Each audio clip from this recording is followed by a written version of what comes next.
Hello dear students, welcome to KSM tutorial. आज आम नवम श्रेणी भौतिक विज्ञान बही नवम अध्याय ध्वनि साउंड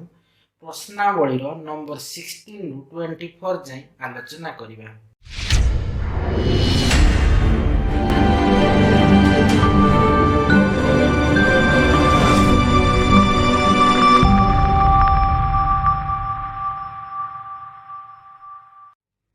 देख नंबर 16 रे कौन अच्छी प्रतिनाद क्या कहुए यह किपरि कम करा जाई पारिबो। देख प्रतिनाद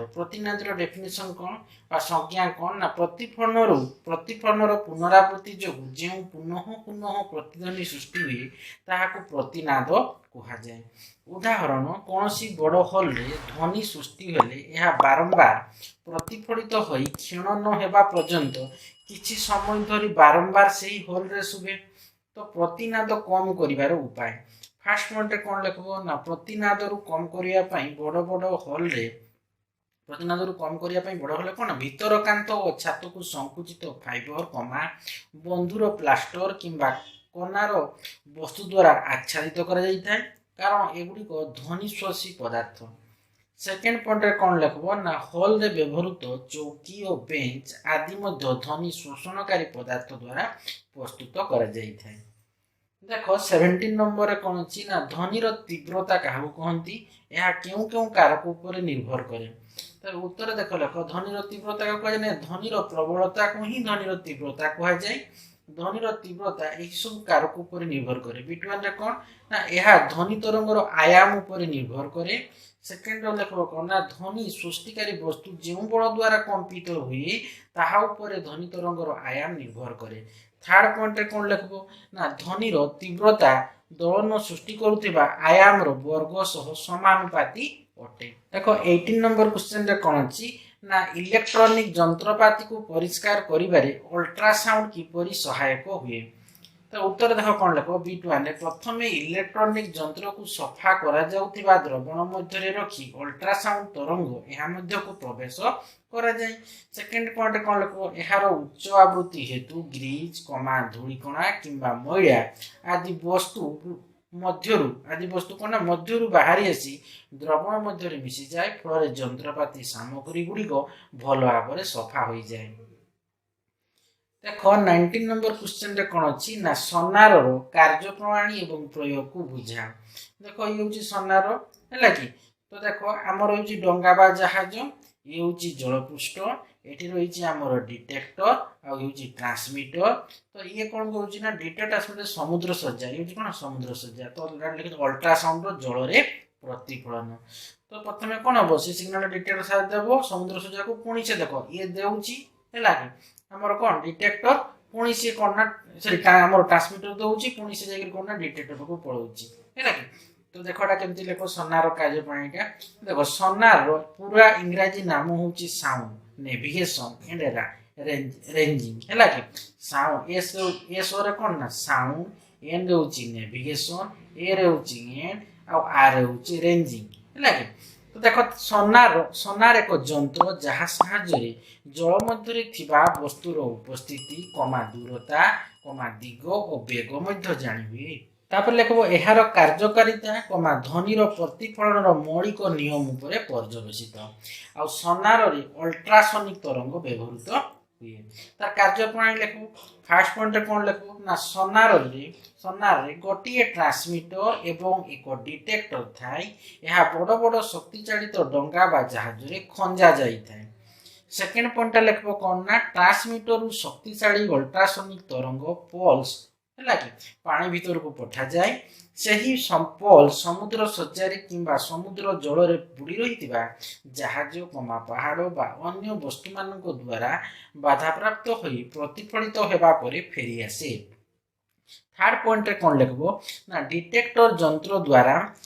एही प्रतिफलित प्रतिध्वनि ग्रहण करा जाई थाए। आई बिरे लिखबो कौन ना ध्वनिर प्रेरण और प्रतिध्वनि ग्रहण करिवा मध्य रे व्यवधान होची स्मॉल टी। तो समुद्र जल रे यदि अल्ट्रासोनिक तरंगर बेग आमे v नेबा एवं जहाज ठारू प्रतिबंधकर दूरता d नेबा तबे अल्ट्रासाउंड रो तरंगर मधुरता कोन हो 2d हेबो। समुद्र अल्ट्रासोनिक तरंगर बेगटा आमे v नउचे हैला कि आ जहाज ठारू प्रतिबंधकर जदि मु d नेबी तबे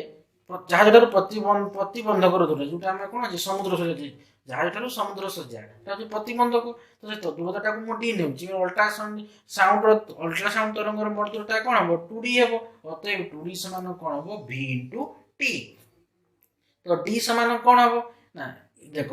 2 ଟା ଗୁଣନ ହରଣ ହେଇଯିବ ତ d ସମାନ vt by 2 vt by 2 v ଗୁଣନ t vt by 2 2 ଟା ଗୁଣନ ହରଣ ହେଲା। ତ ଏହି ସୂତ୍ର ଦ୍ୱାରା ସମୁଦ୍ର ଜଳର ଗଭୀରତା ନିରୂପଣ କରାଯାଏ ଏବଂ ଜଳ ମଧ୍ୟରେ ବୁଡ଼ି ରହିଥିବା ଅଦୃଶ୍ୟ ବସ୍ତୁମାନଙ୍କର ଜଳପୃଷ୍ଠଠାରୁ ଦୂରତା ଗଣନା କରାଯାଇଥାଏ। ଏହି ପଦ୍ଧତିକୁ ମଧ୍ୟ କଣ କହିବା ଏହି ସୋନାର ପଦ୍ଧତିଟାକୁ ଆମେ କହିବା ଇକୋ ରେଞ୍ଜିଂ ପଦ୍ଧତି ମଧ୍ୟ କୁହାଯାଇଥାଏ। ତ ଏହାକୁ କୋଉଠି ପ୍ରୟୋଗ କରାଯାଇଥାଏ ପ୍ରୟୋଗରେ ଲେଖିଦେବ ନା ଇକୋ ରେଞ୍ଜିଂ ପଦ୍ଧତି ଦ୍ୱାରା କଣ ହବ ନା ସମୁଦ୍ର ଜଳ ମଧ୍ୟରେ ବୁଡ଼ି ରହିଥିବା ଜାହାଜ ପାହାଡ଼ ବଡ଼ ବଡ଼ ଶିଳାଖଣ୍ଡ ବରଫ ସ୍ତୂପ ଇତ୍ୟାଦି ବସ୍ତୁମାନଙ୍କର ଉପସ୍ଥିତି ଓ ଜଳପୃଷ୍ଠ ତଳେ ସେମାନଙ୍କ ଦୂରତା ନିର୍ଣ୍ଣୟ କରି ହୁଏ। ସେକେଣ୍ଡ ପଏଣ୍ଟଟା କଣ ଲେଖବ ନା ସୋନାର ପଦ୍ଧତି ବା ଇକୋ ରେଞ୍ଜିଂ ପଦ୍ଧତି ଦ୍ୱାରା ସମୁଦ୍ର ଜଳର ଗଭୀରତା ମଧ୍ୟ ନିର୍ଣ୍ଣୟ କରି ହୁଏ। ଦେଖ 20 ନମ୍ବର କ୍ୱେଶ୍ଚନ ରେ କଣ ଅଛି ନା ଏକ ବୁଡ଼ାଜାହାଜରେ ଥିବା ସୋନାର ଦ୍ୱାରା ଏକ ସିଗ୍ନାଲ ପଠାଗଲା ଏବଂ ତାହାର ପ୍ରତିଧ୍ୱନି 5 ସେକେଣ୍ଡ ପରେ ପହଞ୍ଚିଲା। ଯଦି ବୁଡ଼ାଜାହାଜଠାରୁ ବସ୍ତୁର ଦୂରତା 3625 ମିଟର ହୁଏ ତାହେଲେ ଜଳରେ ଧ୍ୱନି ତରଙ୍ଗର ବେଗ ନିର୍ଣ୍ଣୟ କର। ତ ଦେଖ ଏଟା ଗୋଟେ ବୁଡ଼ାଜାହାଜଟା ହେଉଛି କଣ ବୁଡ଼ାଜାହାଜଟା ଏଟା କଣ ସୋନାର ଦ୍ୱାରା ଆମେ କଣ କରିବା ନା ଗୋଟେ ସିଗ୍ନାଲ ପଠେଇବା। ସିଗ୍ନାଲ ପଠେଇଲେ ତ କେତେ ନା ତାର ପ୍ରତିଦିନ 5 ସେକେଣ୍ଡ ପରେ ଆଉ ଥରେ ପୁଣି ଫେରି ଆସିଲା 5 ସେକେଣ୍ଡ ପରେ ହେଲା କି। ଯଦି ପୁଣି କହିଛି ବୁଡ଼ାଜାହାଜ ଠାରୁ ବସ୍ତୁର ଦୂରତା କେତେ କହିଛି ନା 3625 ମିଟର ହେବ ତେବେ ଧ୍ୱନି ତରଙ୍ଗର ବେଗଟା ଆମେ ନିର୍ଣ୍ଣୟ କରିବା ନା ଭିଟା ଆମେ ବାହାର କରିବା। ତ ଦେଖ ଏଠାରେ ପ୍ରତିଧ୍ୱନି ପହଞ୍ଚିବାର ସମୟ ଟି ଟା କେତେ ଦିଆଯାଇଛି ନା 5 ସେକେଣ୍ଡ। ତ ବୁଡ଼ାଜାହାଜ ଠାରୁ ବସ୍ତୁର ଦୂରତା ଡି ଟା କେତେ ଦିଆଯାଇଛି ଡି ଟା ଦିଆଯାଇଛି ଆମର 3625 ମିଟର। ଅତଏବ ଧ୍ୱନି ତରଙ୍ଗର ବେଗ v ସମାନ କଣ ଆମେ ଦେଖ ଗୋଟେ ଫର୍ମୁଲା ଜାଣିଥିଲେ 2d ସମାନ v into d v into କଣ t 2d ସମାନ v into t। ତ d ସମାନ କଣ ଥିଲା ନା 2 ଟା ଗୁଣନ ଥିଲା ହରଣ ହେଇଯିବ ତ vt by 2 ଆଉ d ସମାନ v ଗୁଣନ t by 2। ତ ଦେଖ ଏଠି ଧ୍ୱନି ତରଙ୍ଗର ଆମର ଯେହେତୁ ବୁଡ଼ାଜାହାଜ ଠାରୁ ବସ୍ତୁର ଦୂରତା d ଟା ଦିଆଯାଇଛି ଆମର 3625 ମିଟର ଆଉ ସମୟ ଦେଇଛି ଆମର ପ୍ରତିଧ୍ୱନି ପହଞ୍ଚିବାର ସମୟ ଦେଇଛି ଟି ଟା 5 ସେକେଣ୍ଡ। ତ ଧ୍ୱନି ତରଙ୍ଗର ବେଗ v ସମାନ 2d ବାଇ କଣ ହବ ଦେଖ d ସମାନ 2d ସମାନ v into t। ତ ଯଦି v ଆମେ ବାହାର କରିବା ଯଦି ଆମେ ଏଇଠୁ ଦେଖ v ଯଦି ବାହାର କରିବା ତା ମାନେ କଣ 2d ବାଇ କଣ ହବ t ହେବ କି ନାହିଁ। ତ ଦେଖ v ସମାନ 2d ବାଇ t ତ v ସମାନ କଣ ହବ 2 into d ଟା କେତେ ଅଛି ନା 3625 ବିଭକ୍ତ t ଟା କେତେ ଅଛି ନା 5 ସେକେଣ୍ଡ। ତେବେ 3625 5 ଦ୍ୱାରା ଭାଗ କରିବା 725 ଆସିବ ତା ମାନେ 725 into 2 କଲେ କେତେ ଆସୁଛି ଆମର 1450 ଆସୁଛି। ତ କଣ ହବ ମିଟର पर सेकेंड हेबो। तो लिखिदेव ये आम ध्वनि तरंगर बेग आसीगला भीटा तो लिखिदेव कौन ना तो ये जल ध्वनि तरंगर बेग हूँ 1450 मीटर पर सेकेंड 1450 मीटर पर सेकेंड बात लिखिदेव जल ध्वनि तरंगर बेग हूँ 1450 मीटर पर सेकेंड 1450 मीटर पर सेकेंड ये हूँ आंसर। देखो 21 नंबर कौन अच्छी ना एक धातव ब्लॉक रे थिबा विद्युति को किपरि अल्ट्रासाउंड पद्धति रे निर्णय करा जाई पारिबो कहिछि। तो देखो ये होची कोन गोटे धातव ब्लॉक एटा रही गोटे डिटेक्टर अछि एटा फाटो अछि एटा अल्ट्रासाउंड हमको पोसेबा माने ओटा कोते पाछे ना धातव ब्लॉक रे पोसा जीवो। तो ई धातव ब्लॉक रे थिबा कोन विद्युति को किपरि अल्ट्रासाउंड पद्धति रे हम निर्णय करि पारिबा इतला चित्र। तो लेखबो देखो कोन विद्वान लेख प्रथम अल्ट्रासाउंड तरंग को धातव खंड मध्य को प्रवेश प्रवेश करा जाए। धातव खंड यदि विच्युत थिले अल्ट्रासाउंड तरंग सही स्थान रु प्रतिफलित होई फेरि आसे यदि फाट थिबो हैला कि हेले कोन हबो ना से बाजी की पुनी फेरि आसबो बुझि परछो कि नै। अल्ट्रासाउंड तरंगटा बाजी की यदि फाट थिबो हेले कोन हबो बाजी की फेरि आसबो। धातव खंड यदि विच्युत हेथिले अल्ट्रासाउंड तरंग से स्थान रु प्रतिफलित होई फेरि आसे। सेकंड पॉइंट लेखो कोन ना एहा द्वारा विच्युत थिबा स्थान मध्ये निरूपण करि हुए। थर्ड पॉइंट लेखबो अधिक तरंग दैर्घ्यर ध्वनि विशिष्ट अल्ट्रासाउंड प्रयोग कले ता फांका स्थान रु बंकाई जाई डिटेक्टर पाखरे मध्ये माने डिटेक्टर पाखरे बंकी जाए फल विच्युति जानी हुए ना जिते अधिक तरंग दैर्घ्य ध्वनि विशिष्ट अल्ट्रासाउंड आम प्रयोग करवा से फाँका स्थान रू सी कौन हम बंकई जीव आ डिटेक्टर पाखे जाकि सी बंकई जीव है फल कौन हम आमर कौन थी अधिक तरंग दैर्घ्य ध्वनि विशिष्ट अल्ट्रासाउंड प्रयोग कले फाँका स्थान बंकी जाकि डिटेक्टर पाखे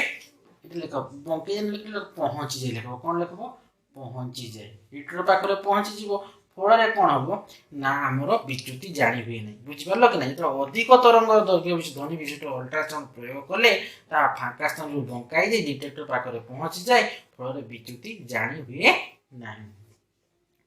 देख 22 नंबर कौन अच्छी ना मानव कन्नर एक नामांकित चित्र अंकन कर देख मानव कन्न है कि ये आसला कौन पिना ये आसीगला आमर हाम्बर ये पाखे अच्छी हामर तापर ये हूँ आमर आनभिल तापर ये हूँ आमर श्रुति सायु श्रुति स्नायु आसीगला तापर देख आमर आसला कौन ये रहा जोटा ये भितर गोटे हाड़ अच्छी ये आसला स्ट्रिप्स है कि आउ ये हूँ कन्न कुंभक ये गुड़े गुड़े रही है कन्न कुंभक तापर आमर आसीगला ये पाखे कौन ये अच्छी देख ये कौन अच्छी ना कन्न पट अच्छी आउ ये हूँ श्रुति नाड़ी तो ये आसीगला आमर बाह्य कन्न एतकीटा रहा आमर एतकीटा रहा मध्य कन्न तापर आसीज अंतः कन्न तो ये आसीगला आमर मानव कन्नर चित्र नामांकित चित्र नाम दिखाई पिना हामर आनभिल श्रुति सायु स्ट्रिप्स आउ कन्न कुंभक कन्नपट आउ श्रुति नाड़ी देख 23 नंबर कौन अच्छी ना आम कान द्वारा किपर शुणु ताकू बुझाओ तो चित्रटा करदेव ये कन्नर चित्रटा है तो देख कौन चित्रटा ये आसीगला आमर कौन पिना ये आसीगला आमर हामर ये आसीगला कौन आमर आनभिल ये आसीगला आमर कौन स्ट्रिप्स ये हूँ श्रुति स्नायु कौटा श्रुति सायु यहाँ हूँ श्रुति सायु आउ आसला कौन ये हूँ आमर कन्न कुंभक ये हूँ आमर कन्नपट ये हूँ आमर श्रुति नाड़ी तो एतकीटा हूँ आमर बाह्य कन्न तापर मझे रहा मध्य कन्न तापर ये रहा अंत कन्न ये रहा आम कौन मानव कन्न तो लिखब देख बिट 1 रे कौन लिखब ना बाह्य कन्न को पिना कह जाए यही बाह्य कन्न बा पिनार चतुर्पार्श्वर ध्वनि को ग्रहण कले जहाँ कन्नर श्रुति नाड़ बाट दे भीतर को जाए सेकेंड पॉइंट रे कौन लिखब ना कन्न भीतर एक क्षुद्र और पतला झिली थाए ताहाकू कर्णपट बा टिम्पानिक झिली कह जाए कर्णपट कौन एड्रम है कि कर्ण भीतर क्षुद्र पतला झिली थी ताको आम कर्णपट कह टिम्पानिक झिली कह पतला झिलीटा थी लगे तापर थर्ड पॉइंट कौन लिखब ना वायु माध्यम संपीड़न कर्णपट हरे पहुँचले कर्णपट को अधिक चाप प्रदान करे और ताहाकू भीतर को ठेली दिए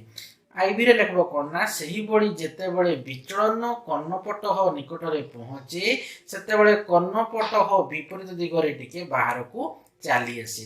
भीरे लिखब कौन ना यह फल कर्णपट बारंबार आग पछ हो कंपित हुए यही कंपन द्वारा मध्य कर्ण तीन खंड हाड़े व्यवहृत हुए यही चापर परिवर्तन को आम अंतःकर्ण कर्ण कुंभक वैद्युतिक सिग्नाल रे परिणत करे तापर भिआई लिखब कौन ना श्रुति स्नायु जो आम कहे ऑडिटरी नर्व बाट दे मस्तिष्क श्रुति कौन ऑडिटरी बाट श्रुति सायुटा कौन बाट दे मस्तिष्क को जाए है तो श्रुति सायु कौन ना बाट दे मस्तिष्क किए जीव ना ये लिखिदेव टे ना वैद्युतिक सिग्नाल कौन लिखब ये वैद्युतिक सिग्नाल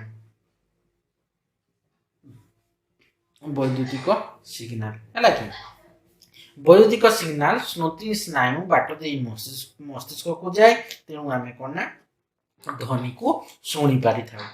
तो यही तुम कौन ना कान द्वारा आम किपर शुणु ताको आम बुझेकी चित्र मध्यम लिखले बुझीगला देख 24 नंबर कौन अच्छी ना जहाज एक सोनार अल्ट्रासाउंड तरंग समुद्र निम्न देश पठाई पुणी प्रतिफलित तरंग को ग्रहण करने समय व्यवधान 2.1 सेकेंड समुद्र गभीरता 1400 मीटर हेले ध्वनि तरंगर बेग केते कहिछि ये गोटे जहाज जहाँ कौन एक सोनारू आम अल्ट्रासाउंड तरंगटा समुद्र निम्न देश ये हूँ आमर कौन समुद्र निम्न देश है कि तो आम अल्ट्रासाउंड तरंगटा पठेकी पुणी ग्रहण करुचे प्रतिफलित तरंग ग्रहण करने मध्य व्यवधान केते रहउची ना पुणी पठेले पुणी आम ग्रहण कले है कि समयटा लागुची केते ना 2.1 सेकेंड समय लागुची आउ दिए कौन ना समुद्र गभीरता माने समुद्र गभीरता दिए केते ना 1400 मीटर दिए माने जहाँ समुद्र गभीरता समुद्र गभीरता केते ना हमर 1400 मीटर हमर दिए ध्वनि तरंगर बेग आम भीटा बाहर करबा तो देखो केमती समाधान करुच्ची ना समुद्र गभीरता अर्थात आम कौन दूरता डीटा केते ना 1400 मीटर आउ समय टीटा केते ना 2.1 सेकेंड तरंगर बेग आम भीटा बाहर करबा तो देखो आम जानूचे तरंगर बेग v समान कौन ना 2d/t आम जेहेतु समुद्र गभीरता यही फर्मुला ही बाहर करबा कि नहीं देखो मु कहि बेसिक कांसेप्ट v समान vt v * t तो v समान कौन हबो ना देखो v समान हबो 2d/t बुझीगला कि नहीं तेणु आम जो जहाजर समुद्र गभीरता निर्णय कर कौन यही फर्मुला ही आम बाहर कर पारे तो देखो आम जानूचे तरंगर बेग कौन ना v समान 2d/t तो v समान कौन हम 2टा केते 2 गुणन dटा केते अछि 1400 विभक्त tटा केते अछि ना 2.1 तो v समान केते हबो 2 * 1400 2800 विभक्त 2.1 टाको आम 10 मिनिट भग्नांश करले कोन हबो 21 विभक्त 100 सॉरी 10 0.1 अच्छी 2.1 अच्छी एटा को हम यदि 10 मिनिट भग्नांश करले कोन 21/10 हबो कि नहीं 21 विभक्त 10 तो v समान केते हबो ए 10 टा देखो गुणन हे ऊपर को पड़ेबो तो केते 2800 into 10 बाय केते हबो 21 तो v समान केते हबो 2800 into 10 टा ऊपर को चली जीवो 10/21 तो देखो 7 रे काटी दबा 21 3 21 सेटा को 7 रे काटी देले केते हबो 7 कोटे दीटा शून्य ता माने v समान केते हबो 400 into 10 करले केते होची 4000 बाय केते हबो 3 रही 3 तो 4000 by 3 तो v समान केते हबो ना 1333.33 एमती आसबो मीटर पर सेकंड तो एटा को राउंड करले कि v समान केते आसबो तबे ना 1333 मीटर पर सेकंड राउंड कर देली 0.3333 आसी एटा डायरेक्ट कर देली केते ना मीटर v समान 1333 मीटर पर सेकंड ता माने होची कोन समुद्र गभीरता जदि 1400 मीटर हैला तो ध्वनि तरंगर बेगटा में केते पाइले 1333 मीटर पर सेकंड 1333 मीटर पर सेकंड तो उत्तर लिखि तो ध्वनि तरंगर बेग होची 1333 मीटर पर सेकंड हो ये होची आंसर तो देखो तुमरे ई ध्वनि रो 20 हमरो प्रश्नावली 24 जाई पूरा कंप्लीट कर देले आशा करूची पिला माने वीडियो को से बुझी पातिबो वीडियो को लाइक कमेंट एवं प्रचुर मात्रा रे शेयर करिवो तापर जो माने चैनल को सब्सक्राइब करनबो बेल आइकन को दबाई देबो जहा फल रे कि मोर वीडियो आसो तुमको नोटिफिकेशन पड़ेबो थैंक यू।